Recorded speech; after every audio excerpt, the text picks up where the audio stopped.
it's Aji. So for today's video, I'm going to do this whole look, orange look. Actually, no, this is a look featuring the stuff that I got from my Shopee haul. Also, this is going to be a full face of Shopee makeup. Lahat ng ginamit ko sa mukha ko is the things that I bought from Shopee before or things that you can buy on Shopee. So, yeah. I actually really like this look. I feel like it looks so expensive, you know, expensive. Giving you very rich girl on a walk, a very brunch appropriate look. I'm really proud of this look. So if you haven't subscribed yet, I'm watching you. I'm going to judge you, okay? Make sure you're subscribed. If you want to see how I achieve this look using affordable Shopee makeup, then just keep watching. Hi guys, so ayan. I'm wearing my silk robe again, and we're going to play with the Shopee makeup that I got nung 11 kung ba sila nakuha. I don't remember, but ayun nga. Honestly, looking back at the video, hindi pala masyadong maraming makeup yung nabili ko. Like, walang masyadong variety. Marami akong nakuha, yes. Pero, 2 eyeshadow palette, 4 na blush, and not much of anything else. So, to make this video concentrate on one theme, yung iba, i-replace ko, yung ibang makeup items like contour, ganon, i-replace ko with the makeup that I also got from Shopee kahit na hindi nung 11/11. I hope that makes sense. So, ayan. First, we're going to do skincare. And as I told you guys, ginagamit ko tong toner. Itong Nature Republic Aloe Vera Soothing Gel Mist. Got this nung Shopee 11/11. Ginagamit ko rin yung green tea na cleansing mud mask. It honestly feels so good on the skin. Yung moisturizer though, itong moisturizer na to, hindi ko to masyado nagagamit. Kasi nga may tinetest pa akong skincare ngayon. I'm going to quickly do my skincare. The rest of my skincare, going to dry my face. Kasi may pupuntahan ako today. Ayan, going to dry my hair and I'll be right back for the makeup. Hi guys, yan. So I'm back. Nag-sunscreen na ako and everything. Next, I'm going to use this Sunny Lip Oil. Actually, very reliable to kasi ito yung ginagamit ko in replacement of Vaseline, ganun. Moisturizing naman siya. Yung issue lang is kailangan mo siyang i-apply every now and then.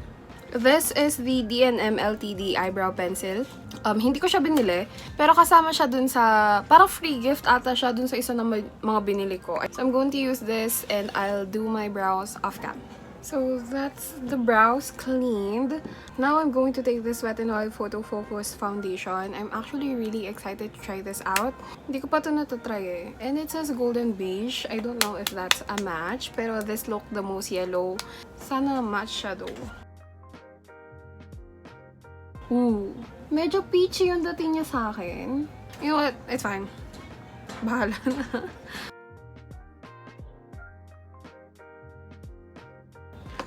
Since wala akong nabiling sponge from Shopee, I'm going to take this reliable Focallure Velvet sponge.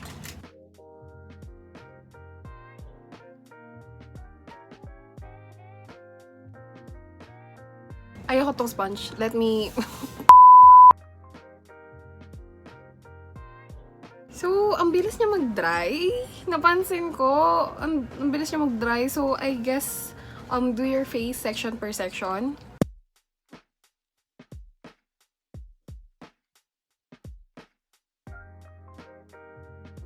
I'm going to do another layer kasi hindi ako satisfied sa coverage niya. So far, I would say it's very comparable to the Fit Me. Yung Fit Me ng Maybelline.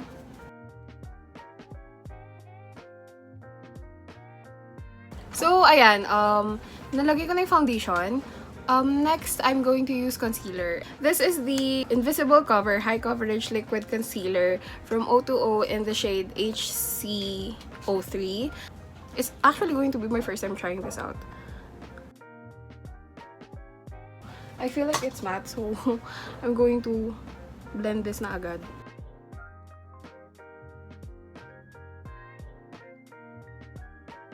Ooh, it's nice. Ang galing. And it looks seamless too.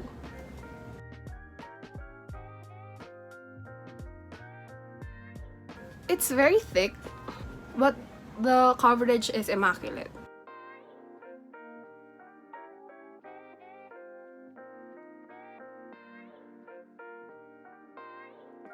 The foundation is drying matte. The concealer, I don't know if it's also drying matte, but I think it's matte.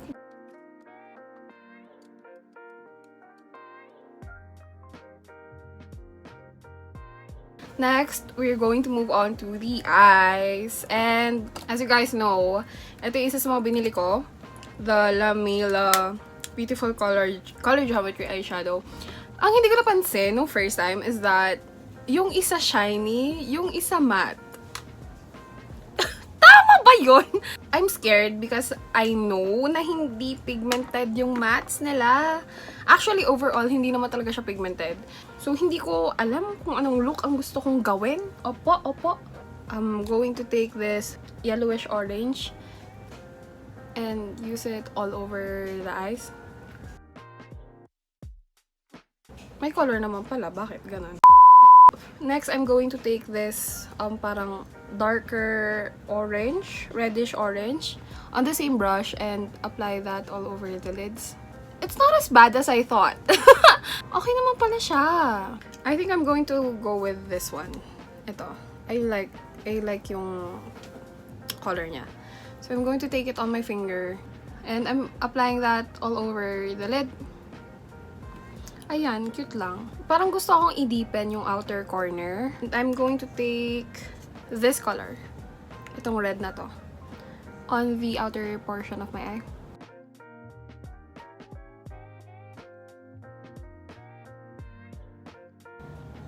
So ayan, it's not as bad as I thought it would be. I'm going to take this packing brush and I'll go back with the parang orangey yellow. Yung orangey yellow.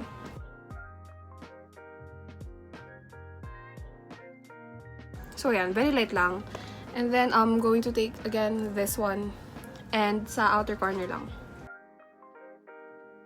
So I'm going to do my other eye and I'll be right back. So ayan, I'm done with my eye. I use the Novo eyeliner for my eyeliner.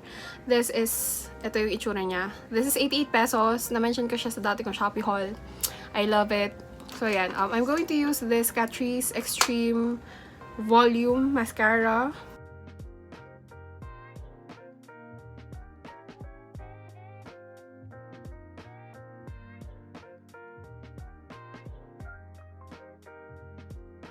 So, ayan, tapos ko na yung mascara ko. Obviously, it did not do much kasi wala rin naman talaga akong pilik mata to begin with. So, ayan, I'm going to use the Sweet Mint Sea of Falls for my contour and bronzer.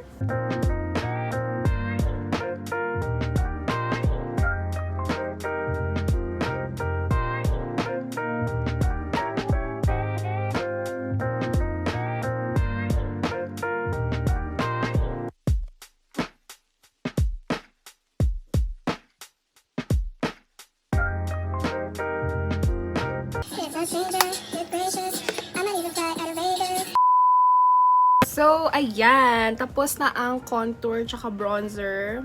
Sa nose contour ko, parang mas tumabingi lalo yung ilong ko! Visit! I have 4 options for blushes. This is also by Lameila. So, ayan sila. Ito na lang muna yung gagamitin ko. And then, I'll check how it looks like. Kapag ayaw ko, I'll just layer this on top of that.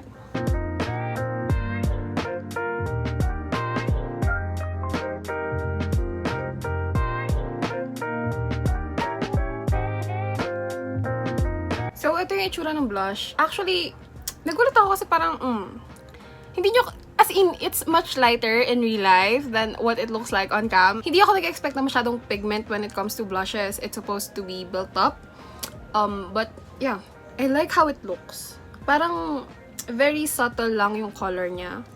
So, I'm going to set my face using this one. And I'm going to put on my highlight using this Hojo Brilliance highlighter.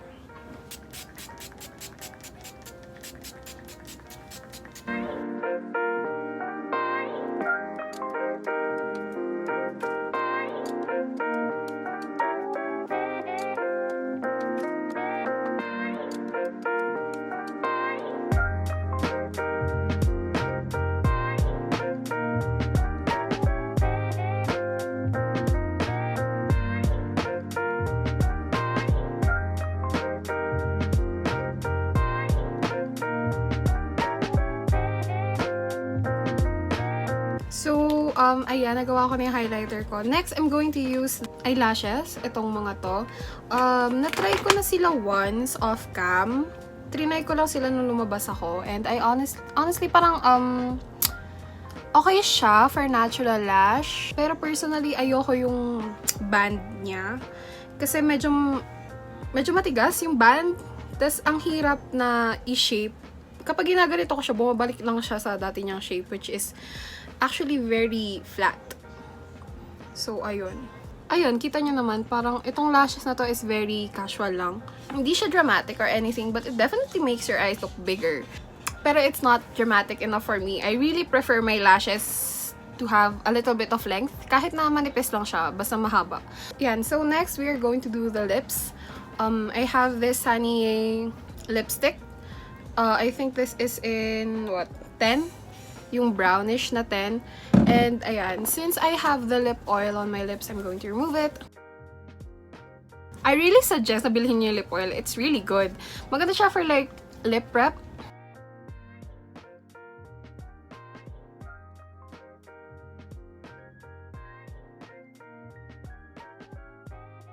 I put it on my inner lip, parang gradient lip style. So, yan. Yan na yung look. I really like it. Favorite ko talaga yung highlighter. Sobrang ganda niya. Although, yung highlighter masyadong intense for this look. Ang pangit din ng contour ko. It's unblended. If you see that, no, you didn't. I'm going to do the rest of my face. Fix my hair. And I'll be right back.